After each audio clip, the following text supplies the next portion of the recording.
မိန်းကလေးသည်မွေးဖွားသည့်နေ့မှစ၍မြေပြင်ပေါ်သို့တစ်ခါမျှခြေချခဲ့ခြင်းမရှိပေမြင့်မြတ်သောမျိုးရိုးမိသားစုများတွင်အမျိုးသမီးတစ်ဦး၏ခြေထောက်သည်မြေကြီးကိုလုံးဝမထိတွေ့ခြင်းသည်တင့်လျော်သည်ဟုယူဆကြသည်သူမ၏ဖခင်သည်သူမတစ်သက်လုံးထိုခုတင်ပေါ်တွင်သာနေထိုင်စေရန်မျှော်လင့်ကာသူမအတွက်အထူးခုတင်တစ်ခုကိုပြုလုပ်ပေးခဲ့သည်သူမ၏မိခင်ကလည်းဤခုတင်သည်တစ်နေ့တွင်သူမ၏မင်္ဂလာလက်ဖွဲ့ဖြစ်လာမည်ဟုကတိပေးခဲ့သည်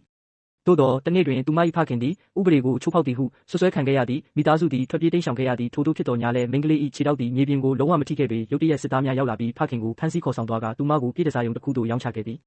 ယခုအခါသူမသည်မတ်တက်ရက်ရန်ပြုံးပြရန်နှင့်အခြားသူများကိုနှစ်သက်အောင်လှုပ်ဆောင်သည်များကိုတင်ယူရန်မှလွဲ၍ရွေးချယ်စရာမရှိတော့ပေစိတ်ပြတ်အားငယ်နေစဉ်ရုတ်တရက်သူမ၏ဖခင်ကိုပြန်တွေ့လိုက်ရသည်သူတို့သည်လျှို့ဝှက်စွာတွေ့ဆုံခဲ့ကြသည်သို့သောဖခင်သည်သူမ၏ဆင်းရဲဒုက္ခများအတွက်စိတ်ပူမိအစားသူမ၏တန့်စင်မှုမပြတ်ပြားရေးကိုသာဂရုစိုက်ခဲ့သည်သူသည်ဓားမြောင်တစ်ချောင်းကိုထုတ်လိုက်သည်မိန်းကလေးသည်ကြောက်လန့်တကြားတောင့်တင်းသွားသည်သူမ၏အပြစ်ကင်းစင်မှုပျောက်ဆုံးသွားပြီဟုသူယုံကြည်တော်လဲသူမကိုမတက်ရက်ခဲ့ပေထို့ကြောင့်မိသည့်ယောက်ျားမှသူမကိုနောက်တစ်ကြိမ်မလိုချင်တော့စေရန်သူမ၏မျက်နှာကိုသူမကိုယ်တိုင်သားဖြင့်အမာရွတ်ဖြစ်အောင်လုပ်ရန်ပြောခဲ့သည်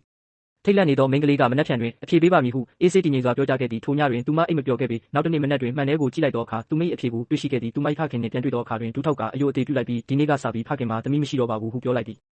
ဖခင်ကသူမသည်အသက်ကိုအဆုံးသတ်တော်မည်ဟုထင်မှတ်ခဲ့တော်လဲရုတ်တရက်သူမကအစေခံများကိုခေါ်ပြီးဖခင်ကိုမလျော်ကန်သည့်အပြုမူဖြင့်ဆွဆွဲကအပြင်သို့မောင်းထုတ်ရန်အမိန့်ပေးလိုက်သည်သူမသည်သူမ၏အလှပကိုကယ်တင်လိုက်ပြီဟုတွေးကာတပ်ပြင်းချလိုက်သည်သူမမသိလိုက်သည်မှာဖခင်သည်မိသားစု၏ဂုဏ်သိက္ခာကိုကာကွယ်ရန်အတွက်သူမ၏အလှပြင်ပစ္စည်းများကိုအစိတ်ခတ်ထားစေရန်အစေခံများကိုလက်ထိုးထားခဲ့ခြင်းပင်ဖြစ်သည်